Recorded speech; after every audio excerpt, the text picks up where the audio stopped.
오늘은 이 잔치집에 초대받은 사람들의 반응에 대해서 생각해 보도록 하겠습니다. 이것은 역사적으로 정확했고 또 경험적으로 오늘에도 적용되는 말씀입니다. 지금도 예수님은 그 잔치집 같은 놀라운 삶을 준비해 놓고 우리를 초대하고 있습니다. 그런데 그 당시에 세 종류의 반응을 보이는 사람이 있었습니다. 현실도 그러한 반응을 보이고 있다고 그렇게 생각을 합니다. 우리가 여기서 두 가지로 우리가 생각해 볼 것은 우리가 어떤 것은 교리적으로 해석하는 것이 있고 어떤 것은 그냥 우리가 교훈적으로 우리에게 말씀해 주는 것이 있습니다. 그래서 오늘 여기서 볼 때에 이 세 사람들의 그 반응이 어떻게 나타났는가 하는 것을 한번 살펴보도록 하겠습니다. 우리가 일상적인 삶에만 집착하는 사람들을 여기서 보여주는 것을 보게 됩니다. 22장 1절에서 5절까지를 보게 되면은 일상생활에 정말하면 혼인 예식에 초대를 했는데 일상생활에 바쁘다 보니까 거기에 참여하지 못하는 것을 우리가 보게 됩니다. 그래서 밭을 샀기 때문에 가보기 위해서 이제 가지 못한다. 또 어떤 사람은 이제 장사하는 것, 상업차, 부두불로 참석하지 못한다. 이렇게 이 초청은 갑작스런 초청이 아니었던 것을 보게 됩니다. 오늘 본문 말씀에 보게 되면 22장 2절 3절을 보게 되면은 이런 말씀을 하고 있습니다. 하늘의 왕국은 마치 자기 아들을 위해 혼인잔치를 베푼 어떤 왕과 같으니라. 근데 3절에 보니까 그가 자기 종들을 보내어 결혼식에 초대받은 자들을 불렀으나 그들이 오려하지 않았다. 그렇게 말씀을 하고 있고, 그리고 또 보게 되면은 22장 4절을 보게 되면 한번 초청이 아니라 다시 다른 종들을 보내가지고 초청하는 것을 보게 됩니다.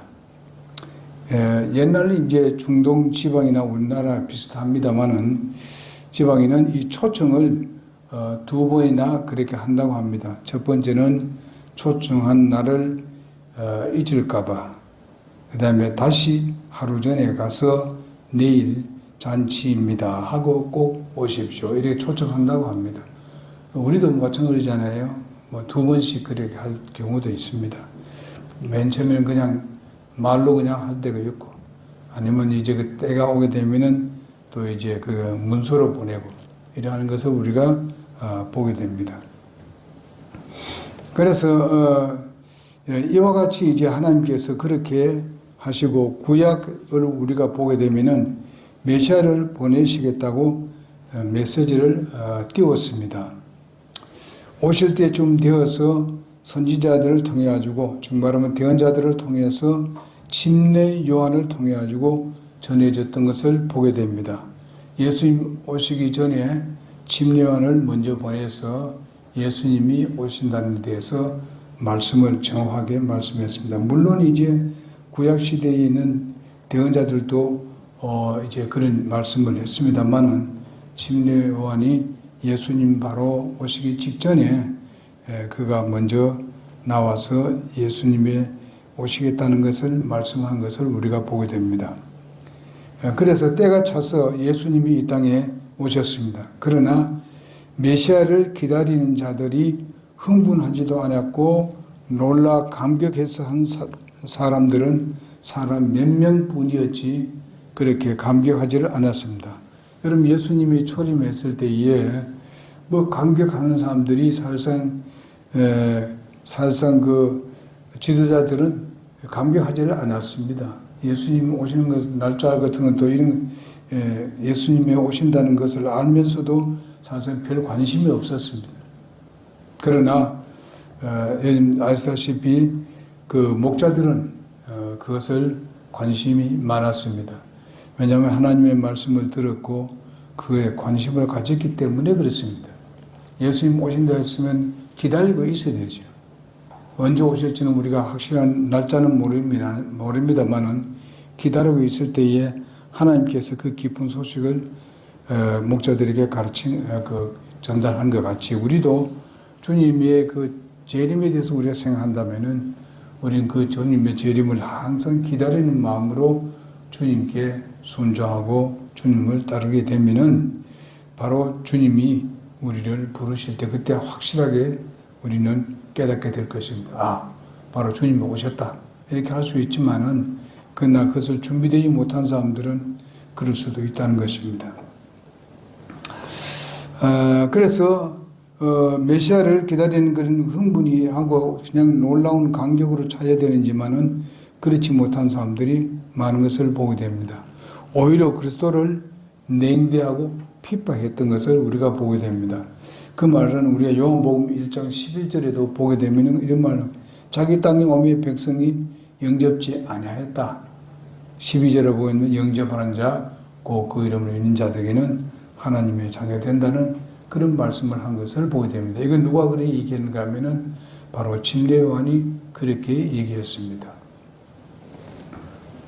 그래서 영접을 해야 되는데 영접지 않아요. 지금도 우리가 보게 되면은 예수님을 오셨다고 하고 예수님에 대해서 복음을 증거하고 복음의 잔치를 벌리고 있지만은 그것을 듣지 않으려고 하죠.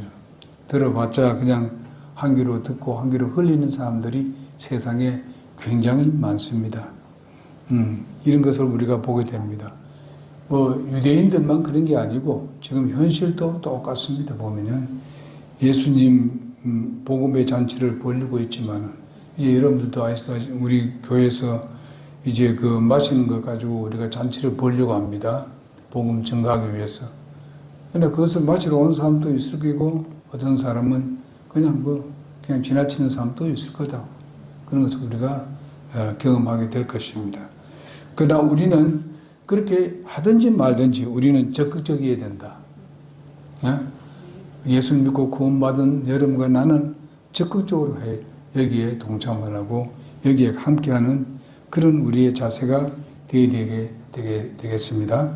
그래서 여러분 아시다시피 그 당시에 예수님 오셨을 때에 초림했을 때에 사실 목자들은 그 다윗을 보면은 그들의 목자들이 어떤 마음의 자세가 있는가 하는 것을 알 수 있습니다. 다윗은 사실상 그 양을 치면서 하나님께 찬양하고 영광 돌리고 시도 쓰고 또 소위 말하면 이제 악기를 가지고 하나님께 영광 돌리는 연주도 하고 이렇게 했던 사람이 바로 다윗입니다. 그러니까 거기에 예수님이 탄생했을 때 제일 빨리 간 사람, 또 제일 먼저 소식 듣고 제일 빨리 간 사람들이 바로 이 목자들입니다. 그런 말은 그것은 뭐냐? 하나님 앞에 경배하고 찬양하고 영광 돌리고 모이기 힘쓰고 이런 사람들은 준비된 사람들입니다. 그렇다면 우리가 준비된 우리 사람들은 어떻습니까? 우리가 똑같은 그런 준비를 할 수 있도록 우리는 다른 사람에게 복음을 증거해야 됩니다. 그리고 우리는 그 복음의 잔치에다 그들을 초대하는 여러분과 내가 되는 일에 최선을 다해야 되겠습니다. 그래서 그렇게 보게 되면은 이제 잔치를 했기 때문에 새로운 어떤 사람들은 이제 이런 소식을 들으니까 이 예수를 영접하셨는가 이렇게 우리가 이야기를 해보게 되면은 그 예수가 뭔지도 모른다. 이런 사람도 있고 또 예수님 뭐 진짜냐? 뭐 십자가 못 박이 진짜 못 박혔느냐? 이렇게 한 사람도 있습니다. 그러나 우리가 알아야 될 것은 그런 소리를 하든지 말든지 우리는 전해야 됩니다. 왜냐하면 들어야만이 믿음이 생기기 때문에 그렇습니다. 믿음은 들음에서 난다고 분명히 말씀했습니다. 그들이 잘 듣든지 안 듣든지 우리는 일단 말씀을 증거하고 또 전달하는 그런 일에 우리가 최선을 다해야 될 줄 믿습니다. 서양 속담에 보게 되면 차선이 최고의 적이다. 이렇게 이야기를 했습니다. 왜 이런 말을 하는가 하면은 우리가 여기 오늘 내용을 보게 되면은 그런 초대를 받았지만은 나는 밭 사기 위해서, 밭 샀기 때문에 가보기 위해서, 내가 상업을 하기 때문에 부득이 내가 참여를 못한다. 이렇게 얘기를 합니다. 그러니까 이런 사람들은 내가 장사를 시작했고 내가 밭을 샀으면 그거 같이 가봐야 되고 그거 가보지 말라는 건 아니잖아요. 장사도 해야 되고 다 해야 됩니다.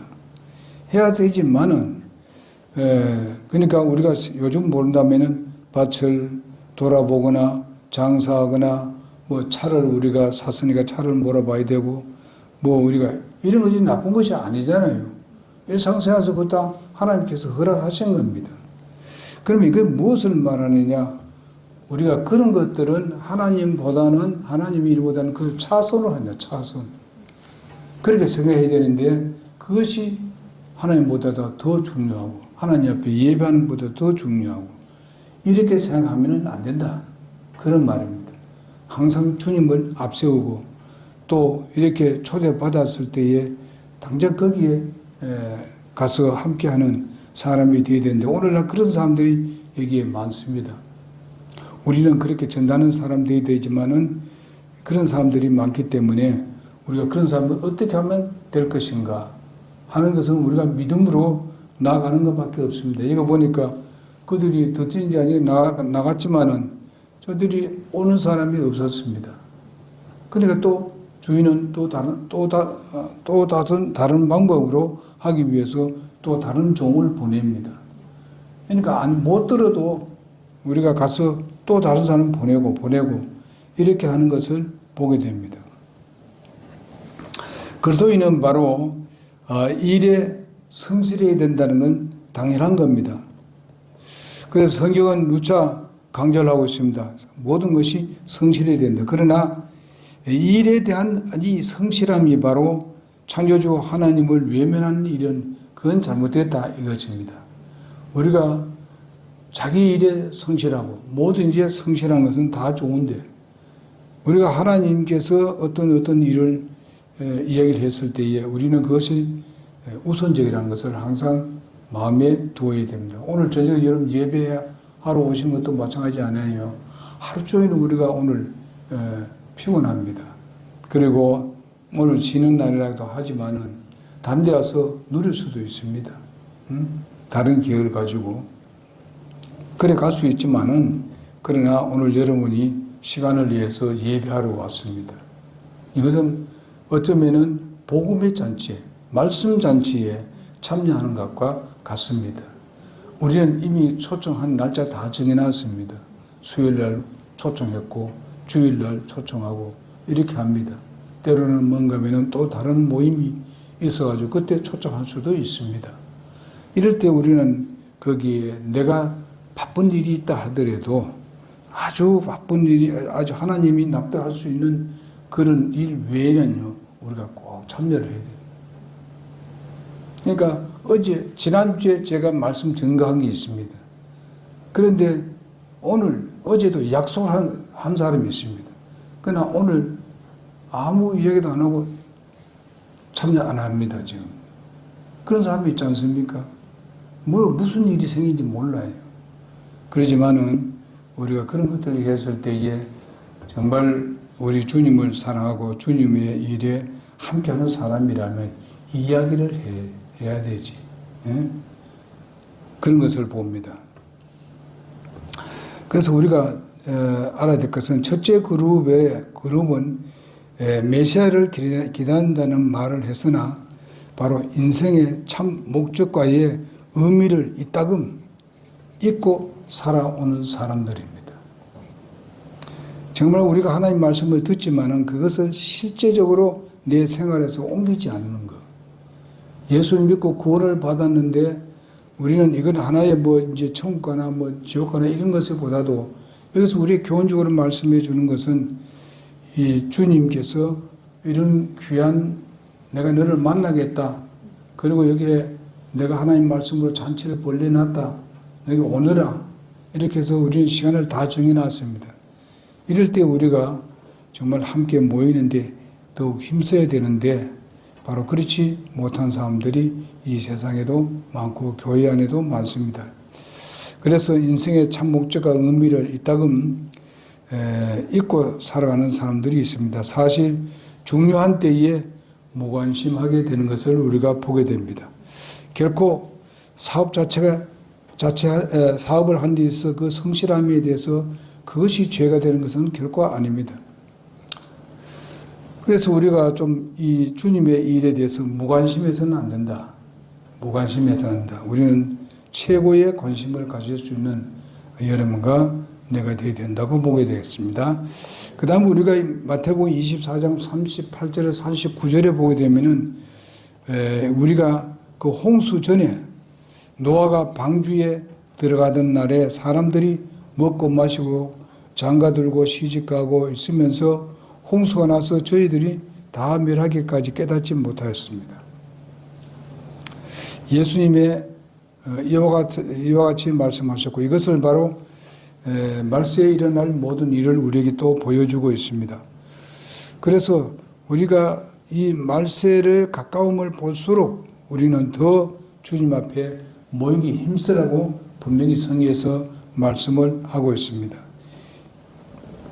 이것은 바로 마지막 때에 깨닫지 못했다는 말씀과 같습니다. 일상적인 삶을 정지하는 것이 아니라 삶에 대한 지나친 집착 때문에 중요한 사실을 깨닫지 못하는 사람들이 많습니다. 이런 것이 하나의 문제라고 볼 수 있는 것입니다. 먹고 마시고 시집가고 장가가는 것 이것이 나쁩니까? 나쁜 게 아닙니다. 그렇게 하라고 했습니다. 하나님은. 그러나 하나님께서 요구하시고 하나님께서 분명히 말씀하신 그것에 대해서는 잊어버리고 사는 것을. 그래서 주님을 섬기고 예배하며 봉사하는 일에 무관심하면 안 된다는 것입니다. 이것이 신앙의 삶을 때로는 잘못하게 되면 파괴시키는 일입니다. 그 다음에 두 번째는 무엇인가 하면 적극적으로 주님을 거절하고 핍박하는 사람들이 있었습니다. 그 말씀은 22장 6절과 7절, 15절에 보게 되면 그 내용이 나옵니다. 종들을 잡아 능욕하고 죽이니 임금이 노해하지고 군대를 보냈다고 말씀하고 있습니다. 그 살인자를 진멸하고 그 동료를 불살하라 하는 말씀이 67절에 나옵니다. 역사적으로 이것은 사실상 이루어졌습니다. 마태복음 21장 45절에 보니까 바리새인과 제사장 등이 등장하는데 그들이 바로 예수를 잡고자 했었습니다. 그때에 예수님의 비유가 자신을 가리킴을 알 수가 있었습니다. 22장 15절에 보게 되면 어떻게 하여 예수로 말의 올무를 걸리게 해서 넘어지게 할까 하는 것이 그들의 목적이었습니다. 어떻게 하든지 예수님에게 어떤 죄를 뒤집어 씌워서 예수님을 잡아가두기 위해서 예수님을 죽이기 위해서 그들은 심려를 기울였던 것을 보게 됩니다. 예수님을 잡아 죽이기 위해서는 구체적인 음모가 정말 진행되고 있었을 때에 이 비유를 말씀하셨습니다. 예수님은 왜 이런 일을 당하셔야 했는가? 바로 그것은 그 일을 당하면서 예수님은 그에 대해서 정말 수용하고 받아들이는 그런 모습을 봅니다. 그래서 예수님은 그것을 도리어 왜 그런가 하면 기쁜 소식을 전하기 위해서였습니다. 기쁜 소식을 가져오셨기 때문에 그는 여기에 온전히 자신을 드리는 것을 볼 수 있습니다. 그런데 이게 보면 천국에 이제 하나님 나라에 초청하셨기 때문에 바로 창조주 하나님을 깨닫고 또 바른 관계를 맺어 주시기 위해서 이 세상에 예수님이 오셨기 때문에 그렇습니다. 그러나 대부분의 사람들은 바로 이것에 대해서 무관심합니다. 예수님 오셨을 때도 사실상 초림했을 때도 예수님에 대해서 무관심한 사람들은 지도자였고 그 당시에 이스라엘 나라의 소위 말하면 목자같이 되어야 될 사람들이 목자는커녕 도리어 예수님을 박해하고 예수님을 어떻게 하면 죽일까 하는 그런 때 아주 모든 것을 심려를 기울였던 것을 볼 수 있습니다. 그래서 바로 이 바리새인과 서기관들, 제사장들 이 사람들은 바로 살인 음모를 계획했고 예수님 예루살렘 거리에는 바로 살인 음모의 도시로 변질되었던 것을 보게 됩니다. 이때에 바로 임금이 예수님이 분노하셨습니다. 이제 군대를 보냈습니다. 동네를 모조리 그냥 불살라버렸습니다. 자, 그 군대는 무슨 군대인가? 그것은 바로 예수님이 십자가에 못 박히시고 돌아가시고 난 뒤에 바로 70년 됐을 때에 소위 말하면은 그 서기 70년에 바로 로마를 하나님께서 불러들여서 이스라엘을 다 멸하고 그들을 다 쫓아내 버렸습니다. 그래서 이스라엘 나라가 없는 나라가 되어버렸습니다. 여러분 아시다시피 그 후로부터 약 2000년 동안 나라 없는 삶을 살게 되는 것입니다. 그게 오늘 본문 말씀은 바로 지금 그것이 이루어졌다는 것이 바로 이 말씀입니다. 벌써 이미 그것이 이루어졌습니다. 그래서 이스라엘 나라가 지금 아직까지도 이스라엘 백성들이 아주 10분의 1도 아주 여기 이스라엘 그 땅에 들어와 살지 않습니다. 한 10분의 1밖에 안 됩니다. 저 흩어져 있는 이스라엘 백성들은 훨씬 더 많습니다. 그럼 언제 그들을 모으나 하는 것은 바로 대환란 때, 환란 기간 때 그들을 다시 모으게 됩니다. 교회가 끝나고 우리가 교회가 정말 그 공적으로 휴고되고 난 뒤에부터 이제 대환란이 시작됩니다. 그때 이스라엘 민족을 다 모으게 됩니다. 그때부터 이제 이스라엘과 하나님과 관계를 맺습니다. 이렇게 이스라엘 그래서 예수님께서 한날 예루살렘에 올라갔지 않습니까? 예루살렘에 올라가서 예루살렘을 그 산에 올라가 가지고 예루살렘을 내려보면서 탄식을 한 것을 봅니다. 그래서 예수님이 또 한번 예언한 적이 있지 않습니까? 어떤 예언을 했는가 하면은 바로 이 예루살렘 성이 완전히 허물어질 것이라고 말씀하시면서 돌 하나 위에 돌 하나 있지 않겠다. 이렇게 예수님께서 대언하신 것을 볼 수 있습니다. 그러고 난 뒤에 보니까 진짜 그랬지 않습니까?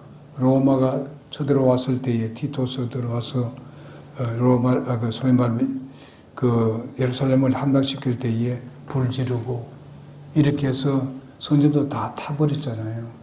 그랬을 때에 그 성전을 타고 이렇게 했을 때에 그 벽에 전부 다 금으로 된 것들이 전부 다 녹아내렸습니다.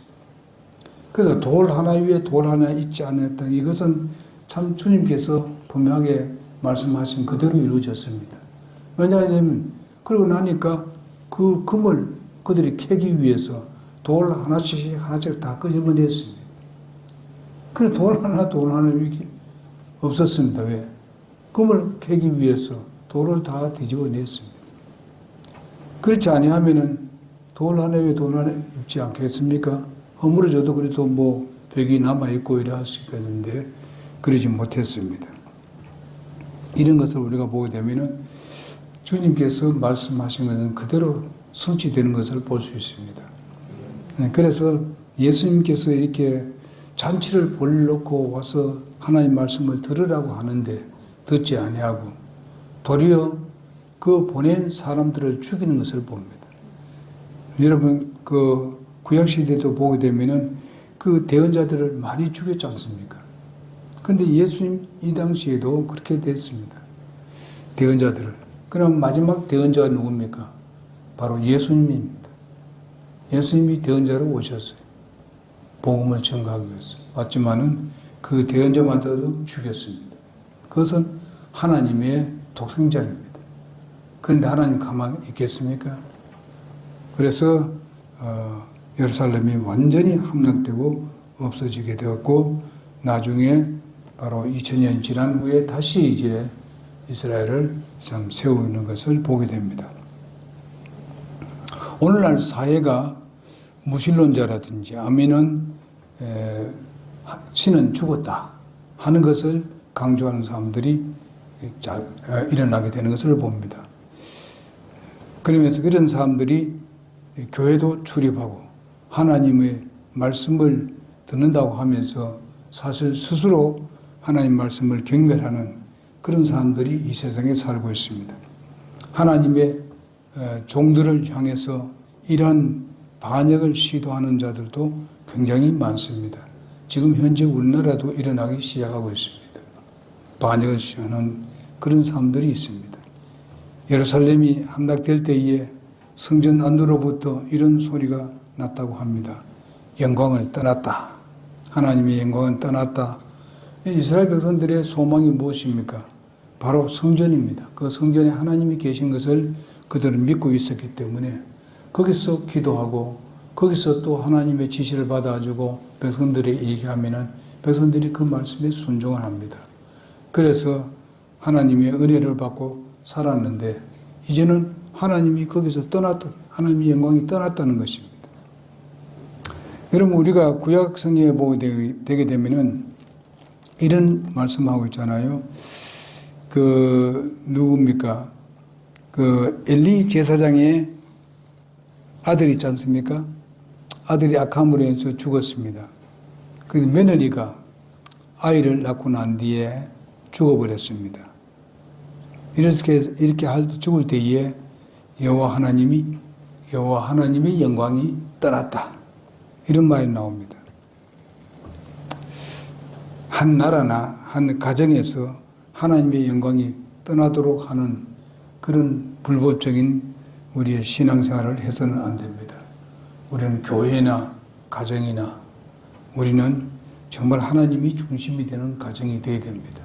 주님이 요구할 때에 항상 이해하고 감사하는 마음으로 주님께 드려지는 여러분과 내가 되어야 됩니다. 가정이 하나님이 다스리는 가정이 되어야 되고 하나님이 중심이 되는 그런 가정이 되어야 된다고 믿습니다. 그래서 마지막으로 22장 8절에서 10절에 보게 되면은 이런 것이 있었기 때문에 결과적으로는 이방인들에게 도리어 복이 주어지는 것을 보게 됩니다. 자, 예수님이 돌아가시고 이제 십자가에 못 박히시고 이제 이스라엘 나라가 전부 다 흩어졌을 때에 하나님의 눈길은 이제 이방인들로 돌렸습니다. 그래서 그 이방인들이 바로 오늘 우리가 이방인들이 진정한 복음을 듣게 되었습니다. 나중에 보게 되면은 바울을 통해서 엄청나게 이방인의 복음을 전파되는 것을 봅니다. 오늘 종이 길에 나가 악한 자나 선한 자나 만나는 대로 모두 데려오니 혼인잔치에 손님이 가득했다. 그렇게 말씀하고 있습니다. 왜냐하면 이제는 전에는 그래도 이스라엘 중심으로 해서 이렇게 했지만은 이제는 사방으로 나가라. 사방 전 세계로 나간다는 말이죠. 그래서 그럼으로 인해서 오늘날 교회가 전 세계에 교회가 세워지는 것을 볼 수 있고 복음이 전 세계로 퍼뜨려 나가는 것을 볼 수 있습니다.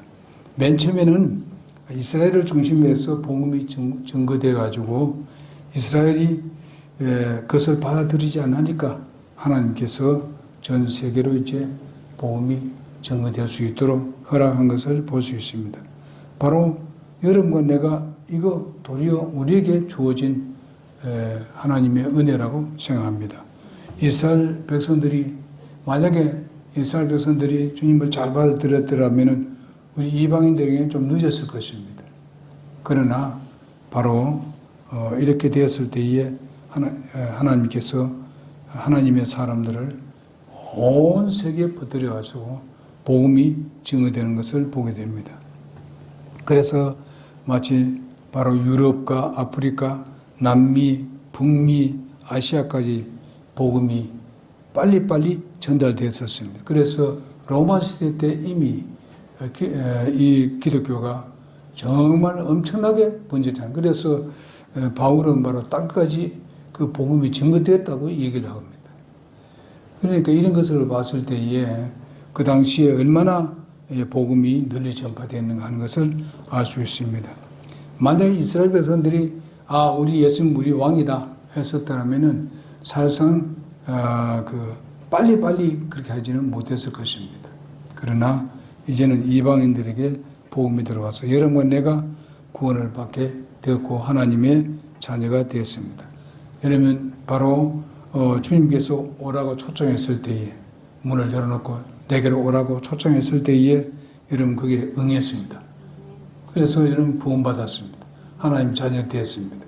그래서 지금 하나님의 잔치에 우리는 참여를 하고 있습니다.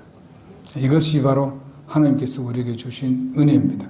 그 자체 집에 초대받은 사람의 반응이 바로 이렇습니다. 일상적으로 삶에 집착해서는 안 된다. 그것은 집착을 하되 우리는 성실하되 우리가 우선이 있다. 그 우선은 바로 주님이시다. 주님의 앞에 나와서 예배드리고 경배드리는 이것이 더 우선적이다 하는 것입니다. 그리고 적극적으로 주님을 거절한 사람들은 멸망하고 말았다. 그리고 그들은 사실상 그 당시에는 아주 대단하게 목자같이 여겨졌습니다만 그렇지 않습니다. 여러분 오늘날에도 이런 사람들이 많습니다. 이 사람들이 하나님 말씀 모르는 게 아니었었습니다. 바리새인과 서기관들이 말씀을 많이 공부했지 않습니까? 저들은 정말 그냥 되는 것이 아닙니다. 많은 공부를 했어요. 성경 공부도 하고 또 율법에 대해서는 그냥 그들은 완전히 눈통에 뜬 사람들이지 않습니까? 그러나 실제적으로 어떻습니까? 안 믿었습니다. 하나님 말씀의 진리를 안 믿고 실천하지 않았습니다. 오늘날도 마찬가지입니다. 오늘날도 성경 많이 공부하고 박사도 몇 개 가지고 있는 사람들이 많습니다. 그리고 신학교 교수들도 그런 사람들이 많습니다. 그러나 성경 말씀을 올바로 하지를 않습니다. 올바로 하게 되면 도리어 자기가 깎입니다. 그냥 많은 그 세상에 있는 논리와 무슨 이론과 이런 것들을 많이 가지고 있어야 됩니다. 그래야만이 자기가 세상적으로 많이 드러나게 되는 것입니다. 근데 거기에 사람들이 많이 집중하잖아요. 여러분 디모데후서 4장에 보게 되면은 마지막 때 그렇게 한다고 하잖아요. 선생을 많이 쌓아둔다 그랬지 않습니까? 오늘 그런 사람들이 얼마나 많습니까? 지금 쌓아두는 사람들이 도리어 교회 지도자들입니다. 많이 쌓아두고 있어요. 그래야만이 뭔가 하면 자기가 존경을 받기 때문에 그렇습니다. 이런데 우리가 유혹에 빠져서는 안 됩니다. 여러분 아시겠습니까? 여러분 무슨 유튜브나 아니면 TV를 통해서라든지 아니면 이 컴퓨터를 통해서 올라오는 이 모든 것들을 조심해야 됩니다. 좋은 말이 있다고 그게 들어가서 이렇게 하지 마시고 정말 우리가 진짜 뭔가 좀 이런 거에 대해서 좀 알아보려고 하는 그런 건 모르지만은요. 거기 쭉 빠져들어가지고, 그럼 다른 말하면 귀에 들어오질 않습니다. 다른 말 하게 되게 되면 무슨 참된 진리 말씀이 자기가 딱 거기서 배기게 되면 진리 말씀이 얘기해도 그 귀에 안 들어옵니다. 그런 사람들이 꽤 많지 않습니까? 이런 사람들이, 우리 교회도 그래 있다 나간 사람도 있지 않습니까? 예. 거기에 꽉 들어박혔어요. 그런데 우리가 절대로 유혹되지 마십시오. 우리 주님 오시면 분명히 하나님 말씀으로 진리로 심판하지 세상 논리 가지고 하지 않습니다. 예? 이거 우리 잘 알아야 됩니다. 그런데 초대받지 말라고요. 초대받는다니 그 집에 그 사람만 간다는 게 아니라 바로 그들이 만들어 놓은 거기에다 들어가게 되면 초대받는 겁니다. 응하는 겁니다. 그렇게 우리 잘 해봅시다. 우리가 정말 이 말이 주님의 초대하는 진지한 초대에 조금 내가 좀 힘든 일이 있고 좀 바쁜 일이 있다 하더라도 그 우선적으로 할 때 하나님 그냥 계시지 않습니다. 하나님 분명히 거기에 대한 여러분들에게 보상하리라고 저는 확신합니다. 예, 기도하겠습니다.